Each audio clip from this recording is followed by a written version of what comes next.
Good evening, ladies and gentlemen, and no other things. Nothing outside or in the middle. I'm Layman Pascal, and as you know, I am ruthlessly opposed to all ambiguity, diversity, and peculiarity.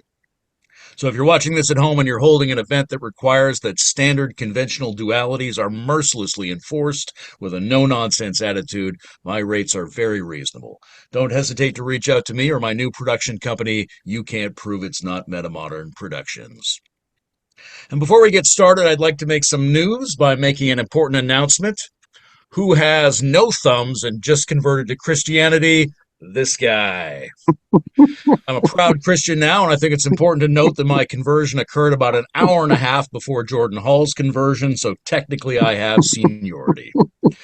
Welcome, everyone. Today, in conjunction with Parallax Media, the Integral Stage, and Pascal's Batcave, I am pleased to be Roastmaster General for this unique event, the Global Liminal Comedy Roast of Alexander Bard. This is the first time that Parallax has tried something like this, and we are complete amateurs.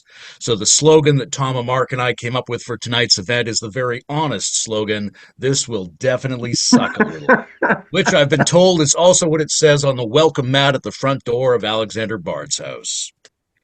That was a terrible joke, obviously, but was it also a homophobic joke? No, it was not. Absolutely, it was not. Integrity and inclusion are very important to Parallax and to me personally. So before we came out here tonight, I made completely sure that none of my jokes were homophobic by letting Alexander suck me off before the show. That's so dumb. Anyway, I'm the Roastmaster, which is something like a fluffer, and my job is to fondle your minds a little bit so that you're ready to get reamed in the sociological gangbang we are about to unleash. What I need to do now is to prep you at home and everyone here for what's about to happen. And what is about to happen? It's a weird, amateurish admixture of silliness, crudeness, and hyper-intellectuality. It's a liminal roast. So as a roast, we expect the jokes will be insulting, crass, mildly funny, and mostly based in flimsy stereotypes and the childish graffiti of the mind. And yet, oddly, the people involved here are intellectually competent weirdos from the liminal web. So if you get offended by the crude references to sex, gender, race, and ethnic cleansing, don't get me started. At least you'll be hearing from them framed in unbearably arcane and pointlessly articulate philosophical and psychoanalytic phrasing. So you've been definitely warned. Either get out now or join us. And joining me now in performing what I'm told meets the international legal standard for slander and defamation are tonight's roasters. Let's see who we've got. Daniel Tabakman is here for some reason, a man whose prominence and renown in the liminal network is matched only by his keen fashion sense and dedication to hygiene. If you don't recognize Daniel, it's probably because you were drunk when he groped you. Seriously, Daniel looks like what it would happen if you took a chubby Jewish hobo and breathed him, fed him straight helium gas and released him into a playground for children with mental disabilities. Hashtag relatable. Now, for those who don't know, Daniel's from the Toronto crew in Canada. Daniel puts the sleazy Psycho in the Psychotechnologies podcast that he co-hosts with a damnable Australian, so clearly both his patriotism and his judgment are suspect. In all honesty, though, I do like Daniel. He's a legit shamanoid and Jewish metamodern crypto rabbi with two lovely children. But admittedly, he was not one of our first choices for this event. Daniel's here tonight because the Palestinian roaster we originally arranged was suddenly forced out, which Alexander Bard claims is well within our rights to do. Apparently, it's part of the Zoroastrian New World Order. Raven Connolly is also here. Raven is charming, delightful, brilliant, dynamic. We've interviewed her on the Integral Stage, and she always brings a unique voice and energy, and importantly, a theory of energy to leading-edge discussion spaces. Raven can hold her own with anyone, but in the liminal web, as we all know, diversity tends to be a problem. We are definitely overpopulated by Anglo-Saxon white dudes, so let's not kid ourselves about why Raven is really here. It's because she's a Negro. Farsam Shadab, Farsam something is here. Who is this guy? He's somehow everywhere and also completely under the radar.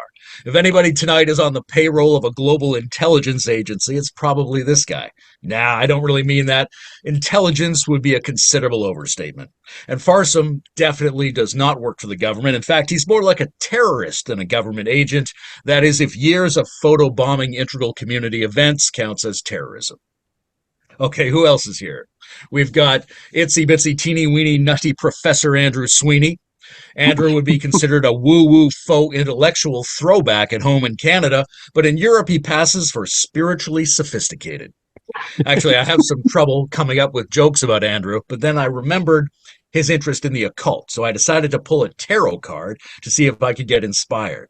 So I closed my eyes and I reached into the shuffled deck and I opened my heart to inspiration and I pulled out a card for Andrew, and it was the Seven of Gullible Mumblings. Yeah.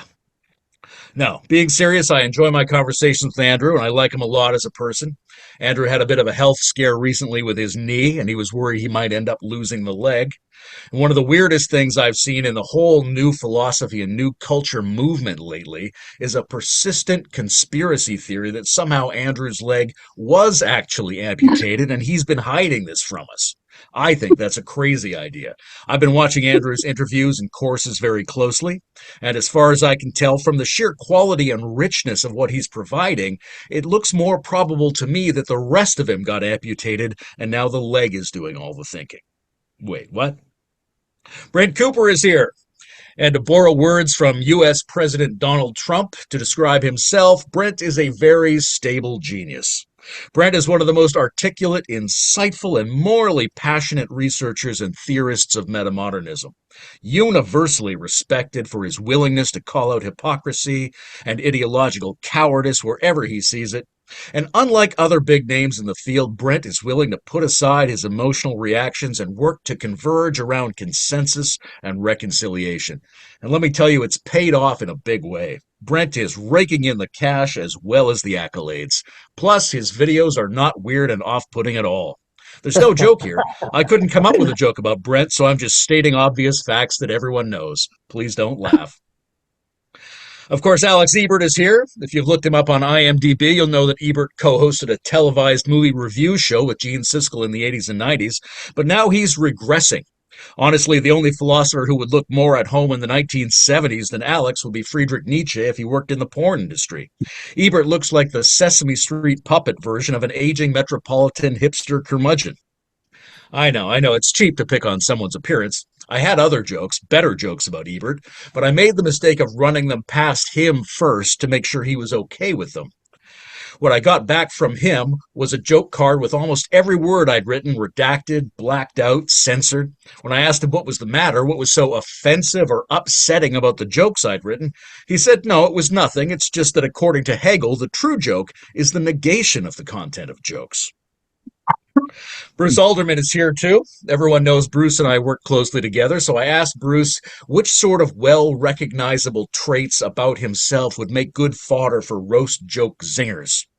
He suggested, and this is absolutely true, that I could make fun of him for his, quote, quirk of staring off into space on the upper right of the screen while answering questions on Zoom calls. Ba-doom-cha! Comedy gold, Bruce. With a razor-sharp wit like that, I can't wait to hear his jokes tonight. Maybe he'll throw in something about grammatology. I can't believe this guy's underappreciated. Nerd. Actually, a lot of you might not know that Bruce in real life writes sci-fi erotica under the pen name of VJ Musk. And folks, you know I love graphic trans-species porn almost as much as Raven Connolly does, but this stuff's a little bit tepid. It's oddly dull. As a matter of fact, to quote one of VJ Musk's protagonists, Galaxia, the seven-breasted, green-skinned nymphomaniac alien who landed on the Earth, and because she mistook the identity of the dominant terrestrial species, ended up allowing herself to get mounted by a literal male pig in the forest, it's a fucking bore. Boo. And speaking of fucking boring, Alexander Bard is here, the not-so-sultry sultan of Cynthiism. Everyone's favorite breast-obsessed little boy with a beard, and I think it's probably accurate to describe Alexander as the original digital nomad. Or, from the looks of him, maybe that should be the original digital gnome. Maybe we could all make a quick buck selling statuettes of tiny Alexander Bards with tiny red Santa hats that people could put at their front doors for good luck. You know, a lot of people say Alexander Bard is the best living Scandinavian philosopher. But saying someone is the best living Scandinavian philosopher is a lot like saying you have the best kind of AIDS. Now, personally, I like Alexander, so it was hard to write insults about him. I especially hesitated to make fun of his mental illness, which is a challenging topic to bring up at the best of times. It's not an easy thing to live with a multiple personality disorder and to have a brain that is convinced about the existence of unreal entities and fake people. Some psychiatrists say it's never helpful to confront a disturbed person with the fact that they're living in a fantasy world. They say the healthiest thing you can do is sort of benevolently play along with their delusions. So, from the bottom of my heart, on behalf of Alexander, I want to say to our whole community, thank you. Thank you for benevolently playing along. Thank you for pretending that Alexander actually does have a writing partner named Jan Soderquist. We all believe you. Seriously, though, together Jan and Alexander have done more than anyone else over the last few decades to convince me that taking drugs and masturbating to internet porn counts as a real religion. Or what Alexander calls wankology or masturbatology. No, I'm kidding again. Masturbatology is a term used by literary critics to refer to Alexander's writing style. But I guess it's okay if he's a terrible writer and a bad philosopher because he has so many other useful skills. Alexander is obviously more than just a writer. He's a multi-talented icon and a true cultural force. And interestingly, you might not know this, he won the internationally recognized Darius the Great Award for working closely with the Japanese to both design and road test the 2024 Mazda Uhura, a vehicle that Car and Driver Monthly called this year's most affordable mid-sized vehicle for the whole sociant. And when I read that, I said, well, it's about time. Sorry, those were painfully obscure references to Zoroastrianism, history, and philosophy. I thought I'd give it a try, but clearly it didn't work, and you're all hoping I go back to the masturbation and racism stuff. And given enough time, I definitely will. Okay, thanks for your indulgence, folks. And without further ado and hardly any guff, let's get to the main event tonight. The gloriously silly disaster of the inaugural Parallax and Integral Stage Global Liminal Roast, where the first person to go meta is the loser. So let's bring on the pathos with our first roaster, Andrew the Sweeny. Hello, everybody. Alexander Bard is a genius. There's just no question. He's just the smartest guy I've ever met. And he's just such a nice guy, such a mensch, he's beautiful. I love him so much, except when he has Tourette's syndrome on the fucking IDW. And he writes in all caps and insults me and makes me feel like I have a small penis. I've done hundreds of podcasts with Mr. Bard, including the very famous podcast called Andrew Sweeny, the Masochist versus Alexander Bard, the executioner and phallic worshiper who interrupts everybody. Alexander Bard likes to think of himself as Camille Paglia with a dick, but I know who he really is. He's a gay Jordan Peterson from Sweden. Yeah, that's who he is. And if he wrote the book 12 Rules for Life based on Zoroastrian, Hegelian, Lacanian, Freudian, Tantric philosophy, these would be his 12 rules, okay? So first, stand up straight with your big Zoroastrian phallus, everybody, okay? Be the oldest pervert on acid at Burning Man. If you see a Gnostic pillar saint on the street, you should shoot him. If you see a boy pharaoh, you should fuck him in the asshole. Only handsome young men with big dicks are allowed behind the Bard Absolute. That's rule number 5. Rule number 6. Communism means rich Zoroastrian libertarians who have all the power and the money. Rule number 7. God is a giant digital phallus in the sky.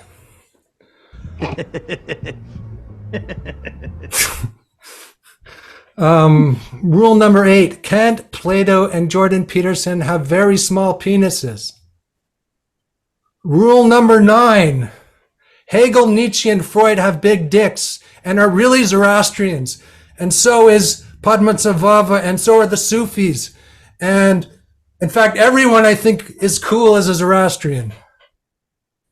And rule number 10, real women are like Margaret Thatcher with a big penis. Rule number 11, you don't have to be gay to be a phallus worshiper. Rule number 12, when you die, you just die. That is the ultimate philosophical statement.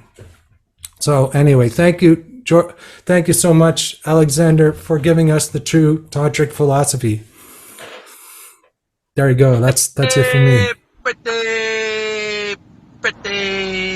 Pretty good. Terrific, Andrew. Thank you. Great, Andrew. And again, it's important to leave a short pause before you start speaking so that Tom can throw in some music if he wants to. Our next roaster is Craven Connolly. Welcome to the stage, Raven Connolly. Hello, everybody. And I'm Raven. I'm the token vagina for the evening. So thank you very much for inviting me. So you don't have to feel like a bunch of gay philosophers all sucking Alexander Bart's dick in the evening. You know, and I've been asking myself, why don't I have anything better to do than hang out with a bunch of old white guys? What is going on? Do I have daddy issues? Is that what you would say, Alexander? Is that what's going on with me? And I'm also not particularly funny. And I don't think anybody's ever thought that about me. You know, I'm in that middle zone of attractiveness where smart, disembodied nerds were giving me enough attention that I didn't have to develop a sense of humor. But now I live in Stockholm, so I have to work a little bit harder to get attention. So here I am. Trying to roast Alexander Bard. But, you know, actually, I have so much warmth in my heart for you, Alexander, because you've really changed the trajectory of my entire life. I remember back in the days when I was just discovering Sweeny versus Bard, and, you know, I was just so shocked and titillated by watching such open displays of sexual assault. You know, the way that you dominated Andrew was just, I had to look deeply into myself to understand why I was attracted to this. So, but in all seriousness, Alexander, what a man. I remember you had me stay at your apartment for a few weeks in Stockholm, and we visited the borderland. And you know, it was such an amazing experience to really see you as a lesbian with a built-in dildo. This was just great. I saw your motherliness. You just really wanted to take care of me. And, you know, I felt safe the entire time because while you may be a lesbian with a built-in dildo, you're not attracted to women. So... No, that's a joke. That is seriously a joke. But... you know, why am I really here tonight? I'm here tonight because I really wanted to get attention and approval from a pop star. But I don't actually mean you, Alexander. Ebert, give me a call. No, I'm just kidding. I'm kidding. I have a boyfriend who I actually did meet at your apartment, Alexander, which was actually a ketamine den at the time. So, it's been great. This has been wonderful. I hope that I have roasted you sufficiently, Alexander. And see you at Madtown. Thanks, you guys. Terrific. Thank you, Raven. You look like if Janis Joplin was a self-loathing steampunk witch. Coming up next, will be a Alderman. It's Bruce Alderman. I understand we're supposed to insult the person who came before us, so cronkety bonk to wonk to thonk to catch the cockachulia. And if you can speak crow, that's a serious burn, Raven. All right, so I'm really fascinated by That's good. Alexander's writings on religion and his religious choices, and I understand that Zoroastrians don't normally accept converts, but, well, you try saying no to an angry garden gnome hopped up on speed.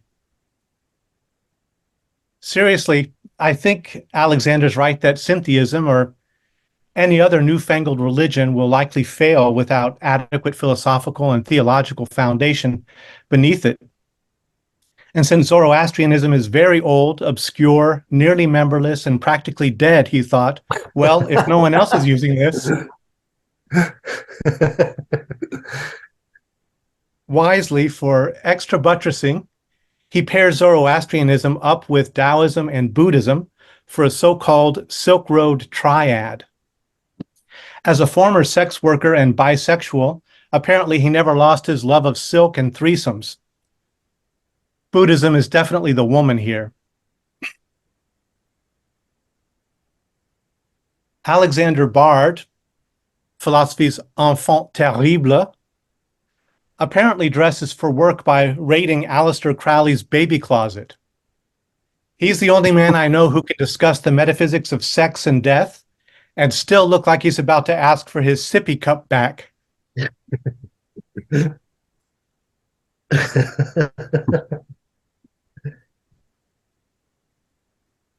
I heard Alexander became a philosopher after he lost his job as a Where's Waldo model.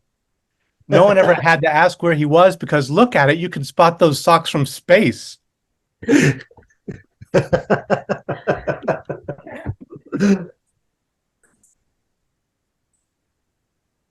Who spouts neologisms like a Swedish woman queefs? Why, it's the bald Hegelian in tartan briefs.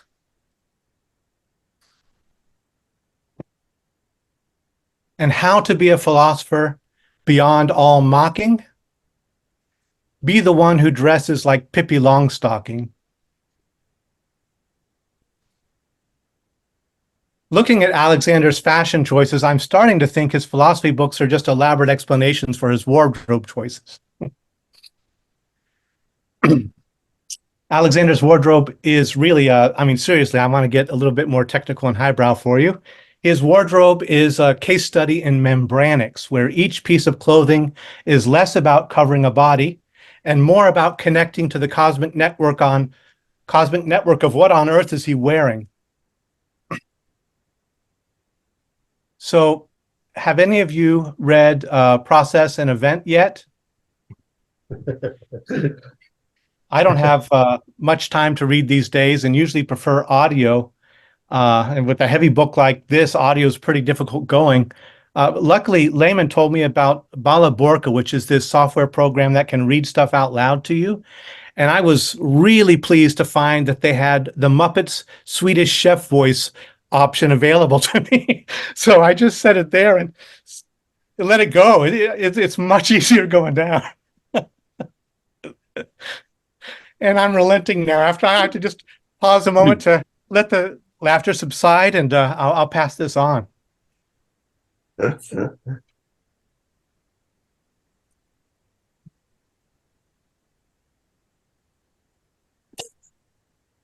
Borka, Borka, Borka. Thank you, Bruce.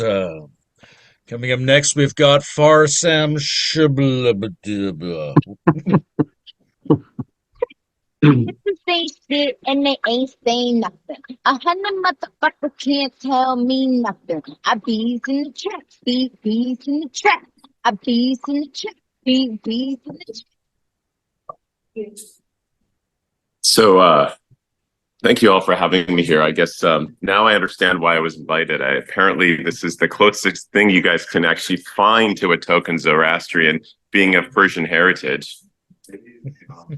And I'm going to have to ask a couple of questions here, but I have to start off, of course, by acknowledging what a big influence Bruce Alderman has been on me, my life, my work, my scholastic career.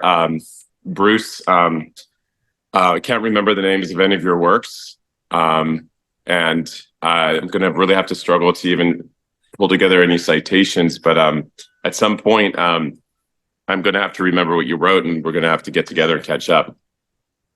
I thank you all for having me here. I cannot disclose my location at this time, but it is Austin, Texas. And I'm at the Hotel Magdalena. And I'm sitting in the lobby by myself. There's only one lobby. Music Lane. So let's get real, guys. I really don't know why I was invited. I've never heard of Alexander Bard in my life. I Googled him 5 minutes before this. The internet connection here isn't great.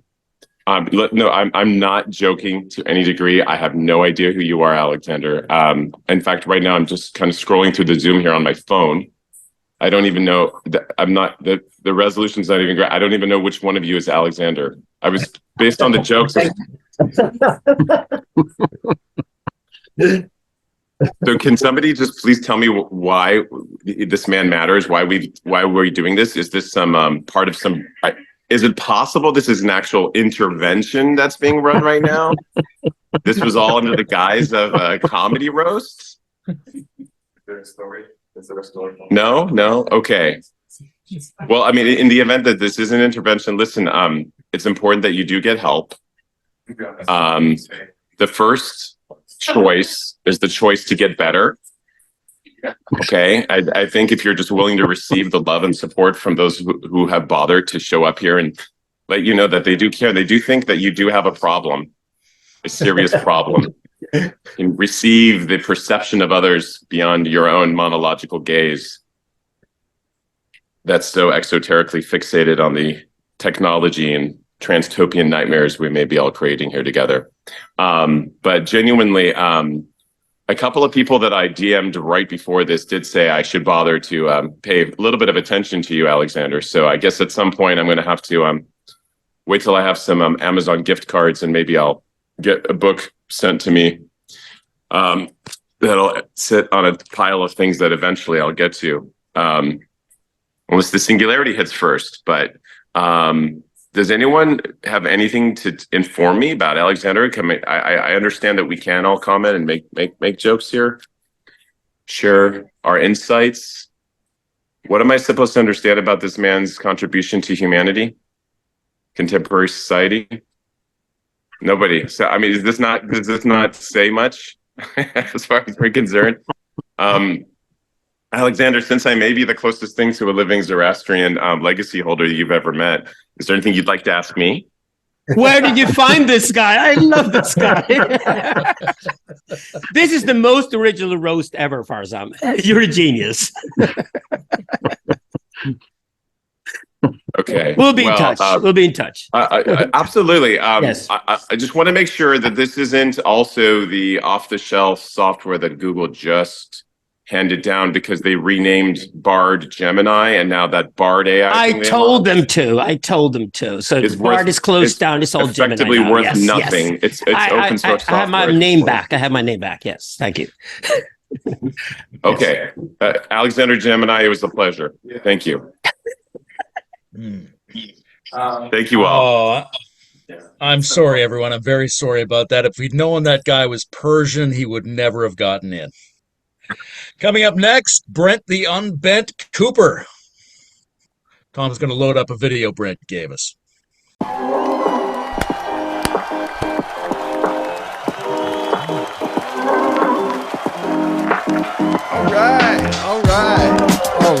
All right. We got a great show for you tonight. Everybody. How's everybody doing tonight? Welcome to the show. We're going to have a fantastic show for you. Brilliant to see you here. Oh my God. It's going to be amazing. It's the late night shit show, everybody. Greetings, fellow pigs of the roast. I had to whip this together kind of last minute because that's how much I care. Hello to everyone out there. If you're wondering who these people are, just imagine the cast of Big Bang Theory, but right-winging on drugs. It's an honor to be here. Actually, it's a very inclusive space where we really lower the bar of what it means to be a philosopher so that we can all be one. Great to be here to be a part of the intellectual deep web where the Venn diagram of psychonauts and psychopaths is nearly a circle. It's a place I come to make myself feel better about knowing things. Whenever I get imposter syndrome, I just check the IDW and poof, I'm cured. No, but seriously, we got a lot of smart people in this space, a lot of very intelligent people. They just couldn't make it tonight. Andrew Sweeny, you metrosexual son of a bitch. Here we have a guy who is going for the look of J. Peterman, the political sensibility of Jordan Peterson, and the Jungian psychology of Peter Pan. Sweeny and I met in 2019 in Kiev. He probably doesn't remember, but he asked me for an Explain It Like I'm Five version of metamodernism. So that means in intellectual terms, now he should be about 9 years old. Raven Connolly is here. Good to see Raven. I know why she's called Raven, because she has a dark soul and likes to hang around trash. We used to be Facebook friends, Raven and I. She ended that. Yeah, little hit and run. I doubt she remembers why. It's a mystery, just like what her contributions are to the liminal discourse. I'm kidding, of course. I mean, we all know her role is intellectual groupie. Bruce Alderman is here. He believes in UFOs. He may or may not have been abducted. I have some probing questions.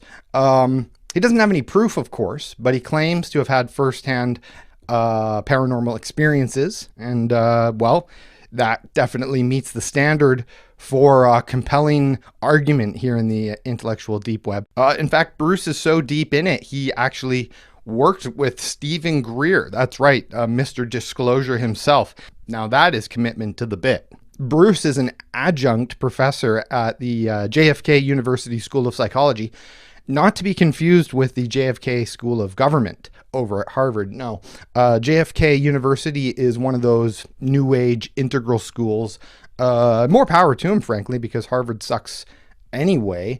But, so we got to go with the lesser of two evils for sure. Alex Ebert is here, everybody. Alex Ebert. How can I roast a fellow leftist? I'll give it a try. Alex Ebert looks like a cross between Tim Minchin and Jared Leto emerging from one of his weird cult retreats. A music rock star philosopher in his own right. He's like a younger, smarter, cooler, nicer, progressive version of Bard. You know what Ebert's problem really is? He actually likes hanging out with these right-wing freaks. Daniel Tabakman, another person I have no idea who you are and wish I didn't have to learn, because with Daniel we find another bloodthirsty Zionist, and he's a fellow Canadian like myself, so he supports human rights violations here in Canada and all the way over in the Middle East. Trying to do research on Daniel was hard because so many of his retweets are from now suspended accounts. Daniel's bio says he's a psychotechnologist, which is a fancy way of saying he's good at bullshitting. Finally, last and certainly least, we get to Alexander Bard, the biggest pig here. Doing a little research here, Bard's full name is actually Alexander Banked Magnus Bard, the literal translation of which is manliness blessed greatest poet, which is very ironic because he's an effeminate, cursed, worst blowhard, in my opinion. Alexander Bard, the Bard of Bombast, as I used to call him. But as I've gotten to know him better, it's very clear he's afraid of autistic people, especially little girls like Greta Thunberg. And given his hatred of autistics, I thought maybe we should call him the Ballistic Allistic.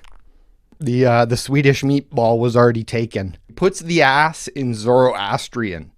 How to make the rules, Also thought maybe the monad with no gonads. Kidding aside, though, it does take a lot of balls to show up here and let yourself be roasted. The rest of the Liminal web should take note, and follow suit. We're putting them on notice. Bard is just the first domino to fall. We arrive at this inevitable point where the only way to critique Bard is to turn everything into a joke, to make it lighthearted and silly, to the point where the critique itself becomes a joke. Bard is a Zionist, and a proud one at that. And it's too bad, really, that we couldn't roast him before his side started indiscriminately bombing civilians and getting dragged internationally for flagrant war crimes. But, we don't have a time machine to go back to 1948. So, we're kind of out of luck there. Some of my favorite people are Jews, though, honestly, truth be told. Just not the ones that like to see history repeat itself. Anti-Semitism is on the rise, according to some Zionist propaganda that I was reading. which also said that the International Court of Justice hates itself. I was watching Team America World Police lately. Good reminder that the foreign policy analysis of the South Park creators is better than Bard's. And you may recall from the film, there's a kind of scene where they say there's three types of people: pussies, dicks, and assholes. Well, Bard is all three. I mean, I think you know that at this point. He's the triple threat. But let's drill down on that. Let's get down to brass tacks. See, Bard is not a philosopher king as he would like to think. He's a philosopher kink. You know, he's a bit of a weirdo in the world of ideas. Gets himself into trouble. Speaking of cancel culture, the Me Too movement came after Bard. That's right. Several women and men have come forward accusing him of having a rapier wit. Everybody knows Bard is a prolific writer, along with Jan Soderquist. And Bard has a co-author for the same reason he has a band, which is even though he's a megalomaniac, he can't accomplish anything on his own. He partners up with people so he can be the diva and outsource the hard work to his partners at the same time. Speaking of music, I saw Bard formed a band once called Vacuum. I wonder if that's because they suck. Bard calls himself a far-right Marxist. That's hilarious, I think, because that's what I call a perfect oxymoron. Bard is a big fan of James Lindsay. I saw recently. Made me want to gouge my eyes out, frankly. I mean, that guy Lindsay was crazy nuts in 2018. So just imagine how crazy he is now. Bard is really reaching for those C-list intellectual dark webbers. I mean, scraping the bottom of the barrel, you know, the sovereign nations that Lindsay is a part of and Bard endorses. I mean, they're really the pick-me boys of white Christian nationalism. The Southern Poverty Law Center called James Lindsay a, quote, leading voice in the reactionary anti-student inclusion, anti-LGBTQ, and conspiracy propaganda movements. Wow. Impressive accolades there. Keep at it, Bard. I'm sure you'll make the SPLC's list one of these days. All right. Thanks, everybody. That's all I got for you. That's all I got for you tonight. Come back for more anytime. We're gonna keep roasting the reactionaries until I'm out of jokes. Terrific. And now we go live to James Lindsay for a rebuttal. Thank you, Brent, and thanks for giving a shout out to Thomas Hammelrick. Good to see you're staying up to date on things. Coming up now, little Danny Tabakman. Welcome, Danny.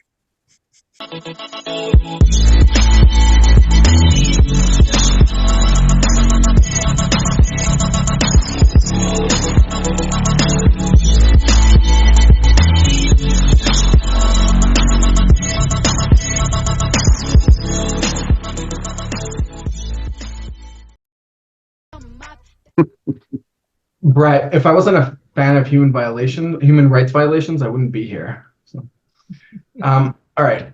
I'm going to go roast Mr. Bard now because I don't think his ego can stand not being the center of attention for very much longer. Let me tell you a little bit about Mr. Bard. He claims to be a guru philosopher, and that's not a roast. It's his actual Twitter profile. His religious beliefs are atheists and pan-atheists, which for those of you that don't know, pan-atheism is like regular atheism, which is the disbelief in God, but they have the added benefit of also believing in God. Apparently, pan means I choose all the options. This is a theme for Bard in his life. He loves picking all the options all the time. He couldn't find a religion that let him do that, so he literally created his own. That religion didn't have a God because of the whole being atheist thing, so now the main doctrine of the religion is to create a God. It's called the Syntheist movement, and if you ask them if there's a God, they will say, not yet. It's pretty much atheists that want to ruin it for everyone. When I heard he was a Swedish musician, I got so excited. He's a big guy, epic beard, most famous song is called Crucify. I was like, oh yeah, let's get some of that Nordic heavy metal going. Then I actually hear the song, and it's some pansy-ass pop version of The Village People. It's pretty much YMCA, but if homosexuality didn't have enough options and had to become pansexual. I should have figured it out from the name band from the band name Army of Lovers. There's a famous line, "I'm a lover, not a fighter," which works for most hippies. But apparently for Mr. Bard, it's "I'm a lover and a fighter." He needs all the options, no matter the cost. Just take a look at his beard. He wanted to shave and have a beard. That's why his beard looks like a bunch of birds building a nest on top of a Sarlacc pit. When he sticks out his tongue, it's like a chinchilla's penis when it sees Taco Bell. He was a judge on Sweden's Got Talent. For those of you that haven't seen the show, it's a contest to see who can assemble IKEA furniture the fastest, and the winner gets a year's supply of pickled herring. He eventually left after he was told he wasn't allowed to choose all the contestants. He used to dress up as Barbie and dance. It was so bad they should have called it Oppenheimer. Get it? Because it was a big bomb. Bard has written 3 books on the internet revolution, collectively known as the Futureka trilogy, or as I like to call them, a terrible Hanukkah gift. I mean, Hanukkah is 8 nights, and you got to stretch those gifts, but couldn't you think of something better, like pickled herring or a jar of cat pee? Oh man, can you imagine going to a restaurant with this guy who always picks all the options? First of all, you're only ever going to fusion places. Then you have to go sit through the waiter trying to explain the concept of a menu. No, sir, you can't pick all the options. No, sir, you have to pick soup or salad. You can't have whatever abomination is a soup lad. No, it doesn't help if you call this sal loop. No, I don't want to join your religion and create a god. I'm perfectly happy with my own normal religion. You can't just pick a lane. I bet his favorite ice cream flavor is Neapolitan. I bet when he was a kid, he mixed all the Slurpee flavors together until they were the color of poo. His favorite animal is the duck-billed platypus, the animal notorious for trying to be all the animals. By the way, this is why you should always be yourself. If you try to be somebody else, you might become Mr. Bard. He always tries to choose everything. I bet his favorite food is a turducken. That's a chicken inside a duck inside a turkey. He's shaking his head no, because he actually puts the turkey inside a goose. I bet his favorite book is the library. I bet his favorite website is the internet. I bet he only watches orgy porn. I bet his favorite radio, he's saying yes to this. I bet his favorite radio station is AM. I bet his favorite weather is outside. So apparently making and producing music, being a guru, lecturer, and writing books isn't enough choices for Mr. Bard. He's also running Swagset. I thought that was wonderful and very happy for the Swedish people until I found out it's a political party, not just Alexander leaving the country. Mr. Bard, I think you'll get all the votes you need to win the election. Just pick one slogan and make that slogan Swagset. I promise to leave. Nah, who am I kidding? You're not going to be able to pick one slogan. Let me help design your campaign now. Swagset. We stand for Sweden leaving the EU, good economic policy, and fair immigration practices. Also, searching for the divine in order to create the messianic machine with the agenda of creating the event known as God. Vote for us if you care about the economic and social stable future of Sweden. And if you don't, then the entity known as the demon Moloch from the ancient Babylonian era will invade our current reality. Parents will sacrifice their children in blood and fire, and 1,000 years of death and terror will cover the land. Plus, we'll be stuck in the EU. But I repeat myself. Layman, thank you for serving me up a softball for my first roast. Mr. Bard, thank you for being the object of ridicule that brings your betters together. Your sacrifice is one all of us are willing to make.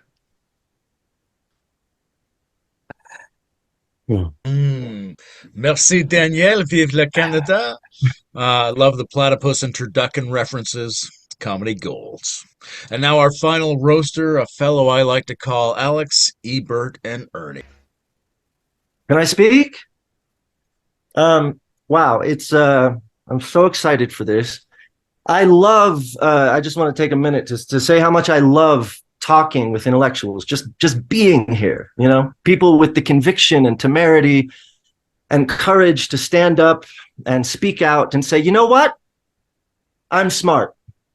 That's right. I'm fucking smart. It's about time people stood up for themselves. We've been an oppressed group, You remember the 90s when we had to go into hiding and pretend we were dumb, when it was illegal to be smart? Our brilliance forced to be a refugee in its own mind? No more. We stand firm today, united and proudly say, we use big words. Big fucking words, okay? I use them all the time. Normal people don't invite me anywhere because they're afraid I'll whip out my giant fucking words. You know, I feel sorry for them. I feel sorry for them, and I'm proud of that. Nobody wants my opinion on Barbie or Oppenheimer or Aquaman because they know I'm going to whip out my big fucking words. It's going to make them feel small, but I'm going to whip out my big words anyway. You better believe I'm bunny boiling that text thread with my ornate theories. And they're going to say, well, you think you're so much smarter than us. And I'm going to take a breath and gather my courage and stand up for our kind, our extreme minority, and say to them, you know what? Goddamn right I am. And it feels fucking good to say it. It's good to be here. I must presume I'm only here because I wrote a song 15 years ago that still people post doggy videos to. But still, I'm happy to be here. And I want to see who's here. Okay. Tom. There you are. Look at Tom. What is Tom? Nordic? Who knows? You know, who cares? Look at him. He's like a J. Crew catalog model. He's got one of those Nordic accents that turns every sentence into a question. You can just hear him with his lover and heat the moment. I am going to fuck you. Maybe that's why Nordic folk are so taken with philosophy. They can't help it. They literally turn everything into an existential question. Pancakes are good. Well, shit, I hadn't thought about it like that, Tom. You tell me. And Andrew Sweeny. What can be said? Absolute spiritual mountain, this guy, right? Unmovable. I mean, a bunch of kids, bring a bunch of kids together, you know, kill them. He's unmoved. Spiritual fucking beacon. Do you know how white you have to be in order to kill little Palestinian children and still get up to do your podcast the next morning? Dumb shit Rinpoche and Pupyanananda have nothing on this motherfucker. He's an absolute beast of spiritual bypassing. Nothing phases him. I hear Yale's going to be doing a study on Andrew. Is that right, Andrew? Yeah, to figure out how they can synthesize ambivalence and sell it to the world. The future is bright. So bright, everyone's blind. And style, by the way, Andrew's a stylish guy. Don't let it fool you. He showed off his new fancy loafers before the roast. He does have both his legs. Yeah, you should see these loafers. Baby refugee skin. You can probably see, but he looks ready to hit the clubs. You can't tell, but he looks ready to hit the clubs, doesn't he? Yeah, against little brown children's foreheads. He bought those shoes just to prove his Buddhist equanimity to us. You're a sociopath, Andrew. We get it. Lay off the wabi-sabi.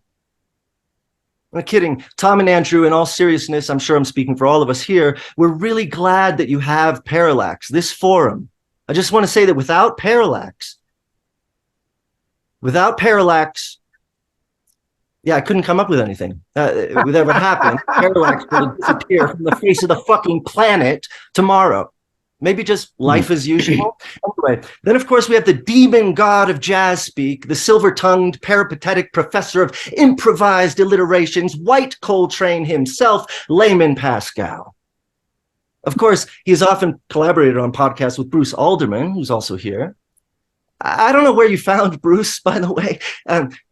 You know, did he show up at your house one day with a stack of Bibles and pamphlets, or did he find you behind a dumpster at the Village Vanguard?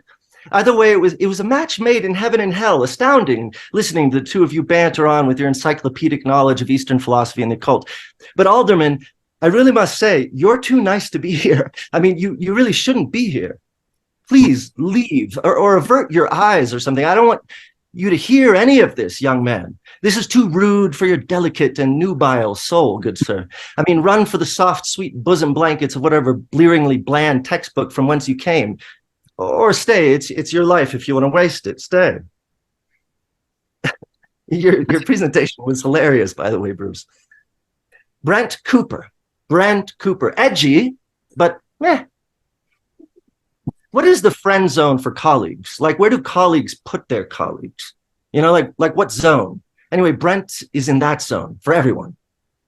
You're a leftist hero, though, Brent, taking down lecherous lords of the far right with, how do you do it? Let's see. You make overlong lists of their past quotations. You feed them into ChatGPT, collating responses, assembling them in a 400-page white paper, reading them verbatim on your YouTube channel. Sorry, that just put my face to sleep. As a leftist, I salute you, though, and your efforts, small as they may be. That's not a slight. What we leftists are up against is an absolutely monumental, massive Goliath of filth and greed, which I may add the rest of this panel represents. And so it cannot be expected that just one of us make any more than a small dent in the apparatus, though with Brent, that dent is like watching anxious grass grow. He's the grass. Raven, as you know, you're only here because you're pretty. Just kidding, sorry. You have a pussy, as everyone keeps mentioning. No, there was also a quota to fill, as everyone keeps mentioning. Gotta have a woman. It must be difficult, though, being a beautiful white woman. I mean, really difficult. No, really, it's got to be painfully difficult that no one cares about anything you have to say. But on half of us men, we are, after all, so glad you're here. Truly, it makes us feel chivalrous, or like we're being inclusive. I forget which. Of course, there's no black people here. And of course, this group probably thought of that, the absence of it. But then, you know, being white men said, yeah, fuck it. Farsam, I don't know you, but your mononymic singular name, bereft of a surname, I can only assume you must be very, very, very, very, very, very, very, very full of yourself. Well done, you beat me by one very. Believe me, I thought about changing my name to a mononym, but the extreme fame and acclaim of my natural name has already garnered in this short life simply prevents me. It's my cross to bear. Daniel Tabakman, I don't know you either, but I must say I would like to. I offer you my friendship, my kinship, my allyship, good sir, even money, if you will simply allow that I can use your good ethnic name as a project partner on some of my upcoming grant proposals.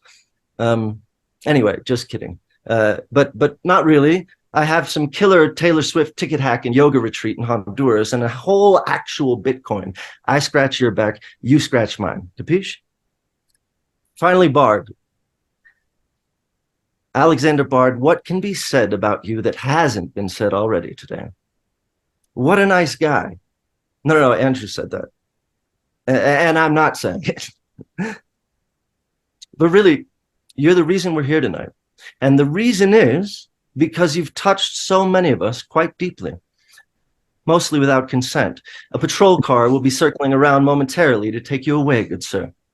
10 years from now, when they run the tape back of this roast and they're like, Alex Ebert knew the whole time about Alexander Bard?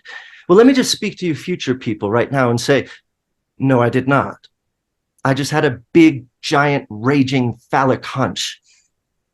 Well, let's get to the root of the phallus here, shall we? Let's not beat around the proverbial bush or the actual bush, but go deep into the hot, natural, blushing, mud-moist bush and penetrate the unguent membrane of this bald-headed man protruding from that gray Niagara of pubic hair dripping from his chin, this walking epithet, this spermaceous, spouting sperm whale of a man, and find out what's in this little faggot's mind, shall we? Let's imagine Alexander Bard at 2 years old, Lacan's mirror stage, okay? Goo-goo gaga, goo-goo gaga. That's you, Alexander. That's you in the mirror. Yeah.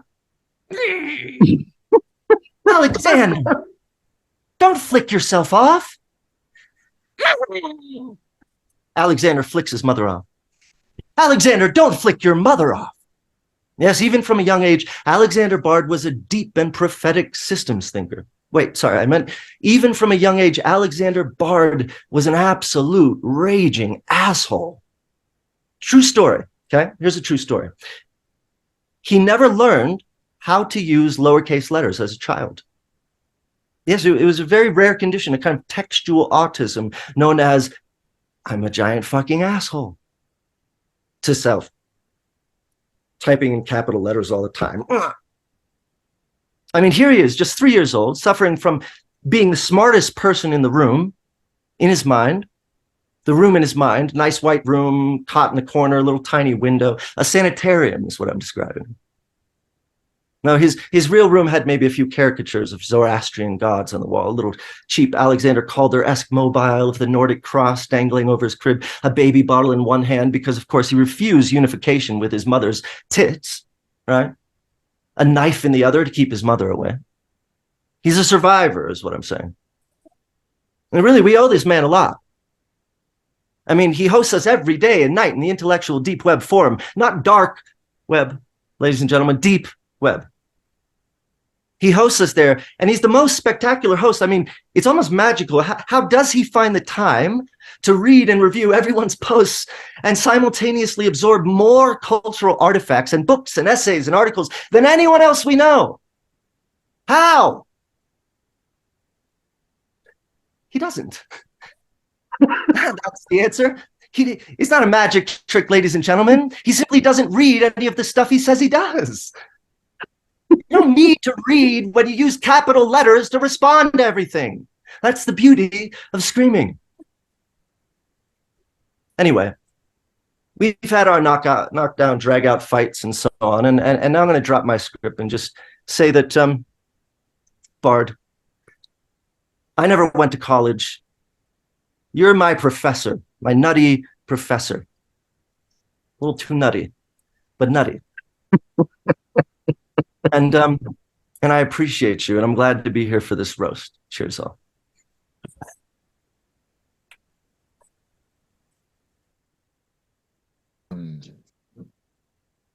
Thank you, Alex. Some great phrases in there. Also, you're the only person to mention either me or Taylor Swift. Probably a coincidence, but time will tell. I'm loving this. This is the most fun I've had all week. Alex was our final roaster. At this point in the evening, we offer our guest, Alexander Gemini, an opportunity for rebuttal, insults, or commentary if he chooses, but he does not have to. Is there anything you'd like to say, Alex? I'm lost for words. What an eclectic mix. And what a great start for the Parallax roast, to be honest. Yes. I love you guys. So sweet. You're not going to get me roasted back. You're not going to make me do that. You know, but I'm just really happy to be here. Okay, then. That's it. Whatever the hell it was. Turn off the oven, stick a fork in me. The roasting is done. It's been my peculiar pleasure. I still seriously have no idea who this guy is. I appreciate it. You're not alone in that. No, I'm somewhat known for kind of knowing of everyone what's going on, and I genuinely had no idea who Alexander Bard was going into this. Okay, Farsam, you will hear about Sutra and Tantra in this community. So I stay within the Tantric realm, and you have no idea what Tantra is, obviously, because you're simply lost in the Sutric realm. So I excuse you. No problem. I've been ejaculating throughout this entire session here. Oh. Listen, Alexander, I don't come to where you work and knock the dick out of your mouth, okay? Okay, the roasting is officially over. All right, then. It's been my pleasure to serve as your newly Christian roast master. I want to thank Tom for all his behind-the-scenes work. I want to thank all our presenters for getting over their jealousy of Alexander's massive phallic influence on global culture and joining us in this silly reverie. And I especially want to thank our guest of honor, Alexander Bard. He's been a great sport to do this. We all have a lot of respect for his work except Farsam, and he's been a genuine inspiration to sexually fluid Gen X Nordic digital philosopher shamans everywhere. So from the bottom of my individual heart to everyone, thank you for processing this event, and good night. Thank you, Layman. Well done. Thank you, Alexander, for doing this. Thank you, too. We're turning the recording off. Anybody can feel free to drop out whenever they want, but also if you want to hang out a little